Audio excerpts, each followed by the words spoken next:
الله والصلاة والسلام على رسول الله أما بعد عن أبي أيوب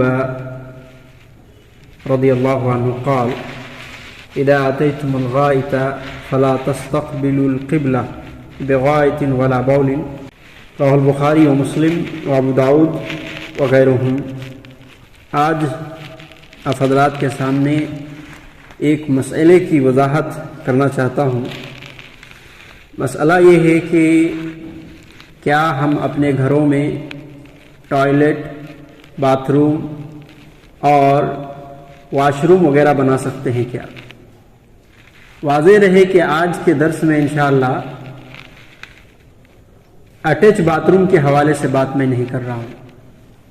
اٹیچ باتھ روم کے حوالے سے انشاءاللہ کل بیان کی جائے گی۔ آج میں صرف جو الگ الگ منفرد طور پر جیسے واش روم ہو گیا،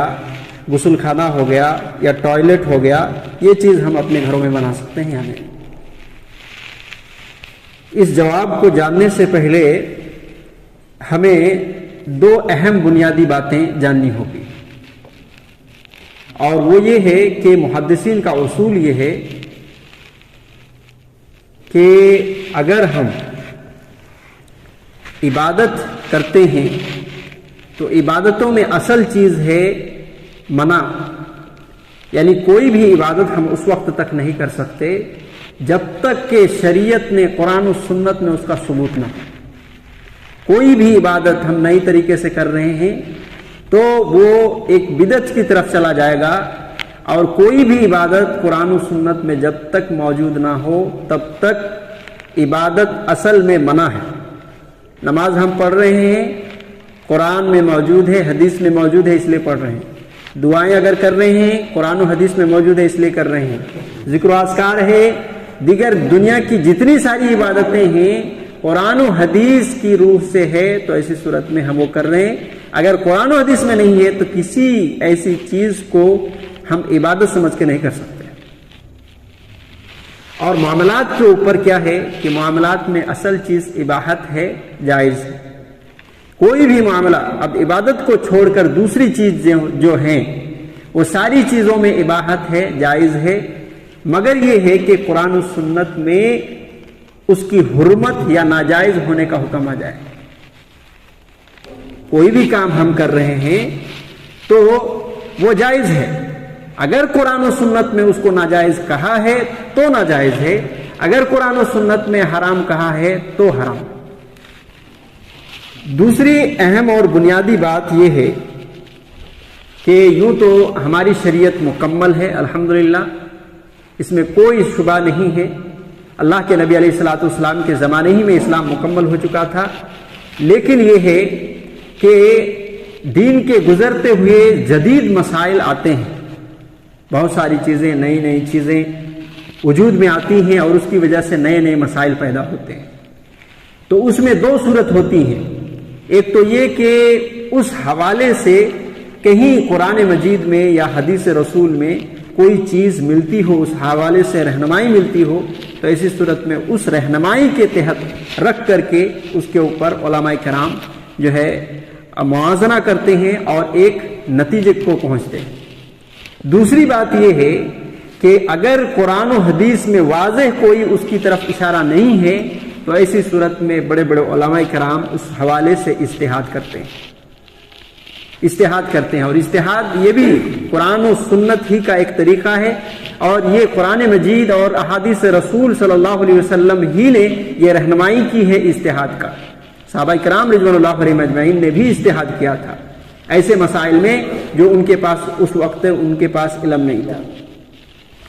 تو بہر کیف ہم یہ بیان کرنا چاہ رہے ہیں کہ آج جو ہم نے بتایا کہ toilet, wash room, bath room, اسی اصول میں جواب مل گیا کہ چونکہ وہ عبادت نہیں ہے، وہ ہم جو ٹوائلٹ بنائیں گے وہ عبادت نہیں ہے، واش روم بنائیں گے وہ عبادت نہیں ہے، وہ معاملات میں سے ہے، اور معاملات میں ہر چیز اباحت ہے، جائز ہے، الا یہ کہ قرآن و سنت میں کوئی اس کی ممانعت کی کوئی دلیل آ جائے، ناجائز کا دلیل آ جائے یا حرام ہونے کی دلیل آ جائے۔ اور ظاہر ہے انسانی تقاضوں میں سے ایک تقاضا یہ ہے toilet, wash room, bath room, یہ سب چیزیں انسانی تقاضے ہیں، ضروریات ہیں انسان کی، اور قرآن و سنت میں کہیں اس چیز کی ممانعت نہیں ہے، لہذا یہ اصل چیز، اصل حلت ہے اور یہ جائز ہے۔ لیکن اس کے باوجود اگر ہم دلیل دیکھنا چاہیں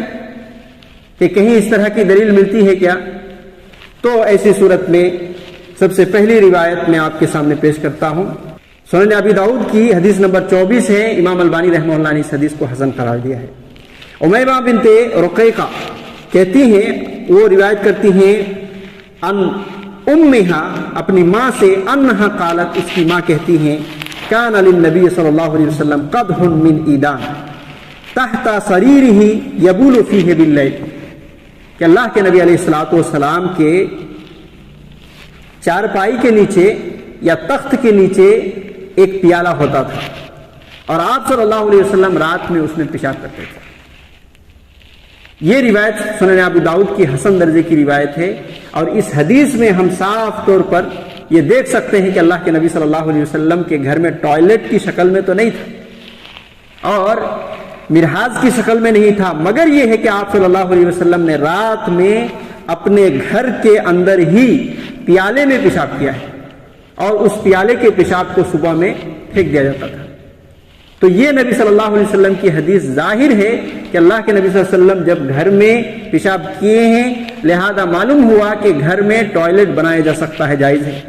یوں تو اصول کے تحت بھی جیسے کہ میں نے بتایا کہ اس کی ممانعت نہیں ہے، لہذا جائز ہے، لیکن یہ دلیل بھی بتا رہی ہے کہ اللہ کے نبی صلی اللہ علیہ وسلم کی، کہ آپ صلی اللہ علیہ وسلم رات میں پیالے میں پیشاب کرتے تھے، تو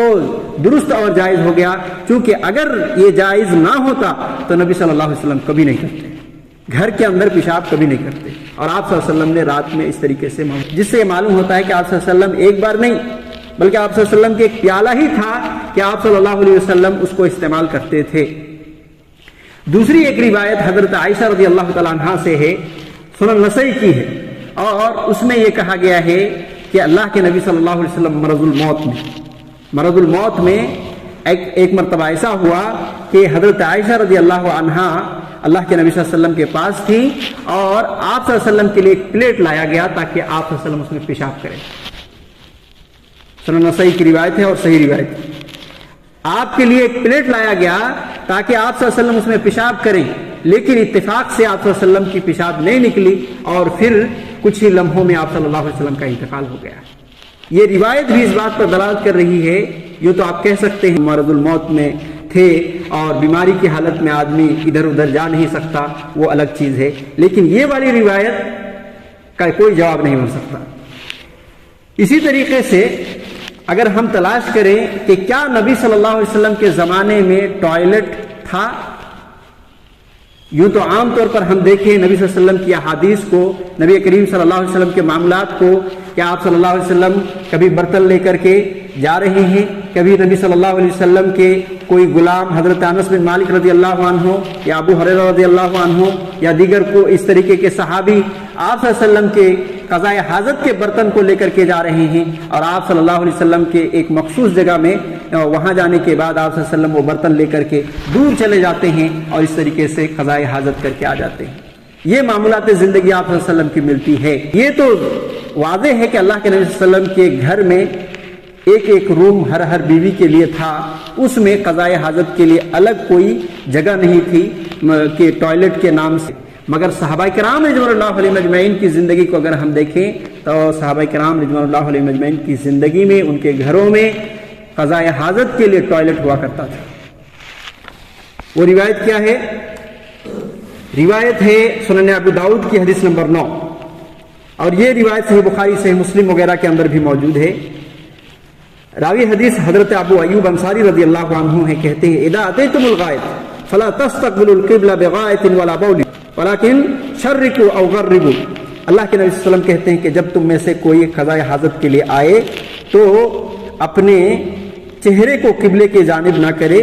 بغائط ولا بول، نہ پاخانہ کرتے وقت اور نہ پیشاب کرتے وقت، لیکن مشرق کی طرف یا مغرب کی طرف کرے، کیونکہ ہم ہندوستانی ہیں اور ہندوستانیوں کا مغرب ہی قبلے کے جانب ہے، اور مدینے کا قبلہ جو ہوتا ہے وہ سیدھے جنوب کی جانب ہے۔ اسی لیے جب مدینے والوں کا قبلہ جنوب کی جانب ہے تو ایسی صورت میں آپ صلی اللہ علیہ وسلم کہہ رہے ہیں کہ ادھر یا ادھر کرو، ادھر اور ادھر نہیں کرنا ہے۔ تو یہ مدینے والوں کے لیے اللہ کے نبی صلی اللہ علیہ وسلم نے اس طریقے سے کہا تھا فقدمنا الشام۔ راوی حدیث حضرت ابو ایوب انصاری رضی اللہ عنہ کہتے ہیں پھر جب ہم شام کو گئے، ملک شام جب گئے، فوجدنا مراحیدا، تو ہم نے وہاں ٹوائلٹ پایا قد بنیت قبلہ، جو قبلے کی جانب بنائی گئی تھی، اس کو وہ ٹوائلٹ جو اس کا جو منہ تھا وہ قبلے کی جانب بنایا گیا تھا۔ فَكُنَّا نَنْحَرِفُ عَنْهَا وَنَسْتَغْفِرُ اللَّهَ، تو ہم جب ٹوائلٹ کرتے تھے تو ہم قبلے کی جانب جو بنایا گیا تھا تو ہم اس طرف نہیں کرتے تھے بلکہ ہم گھوم جاتے تھے، ہم پلٹ جاتے تھے، گھوم جاتے تھے اور پھر بعد میں استغفار کرتے تھے۔ استغفار کی دعا بھی ہے غفرانک کا۔ تو یہ حدیث یہ بتا رہی ہے کہ صحابہ کرام نے ٹوائلٹ کا استعمال بھی کیا ہے، اور ساتھ ہی ساتھ صحابہ کرام رضوان اللہ علیہم اجمعین کی زندگی میں ہے، اور یہ عقل کی بات یہ ہے، یہ حدیث کی نہیں، عقل کی بات یہ ہے کہ اب کوئی بھی صحابہ اگر ٹوائلٹ بنائیں گے تو دوسرے کی زمین میں نہیں بنائیں گے، اپنی ہی زمین میں بنائیں گے، یا تو گھر سے باہر بنائیں یا گھر کے اندر بنائیں، اور گھر اگر چھوٹا ہو یا زمین ہی چھوٹی ہو تو ظاہر سی بات ہے وہ گھر کے اندر بھی بنا سکتے ہیں۔ تو میں 3 طرح کی دلائل سے میں نے یہ ثابت کرنے کی کوشش کی ہے کہ گھر میں toilet, wash room, bath room بنایا جا سکتا ہے، جائز ہے، اور آج تک کسی بھی عالم نے، چاہے صرف ہمارے اہل حدیث کے نہیں، کوئی بھی عالم نے آج تک اس کو حرام ناجائز کوئی نہیں کہا، کیونکہ اس کے جو اصول ہیں محدثین کے اس کو وہ سمجھتے ہیں، اور اصول کے مطابق سب سے پہلے دلائل کی ضرورت ہی نہیں، اصول کے مطابق ثابت ہو جاتا ہے کہ یہ معاملات ہے، اور معاملات میں اصل چیز اباحت ہے جب تک کہ حرام ہونے کی دلیل نہ ہے۔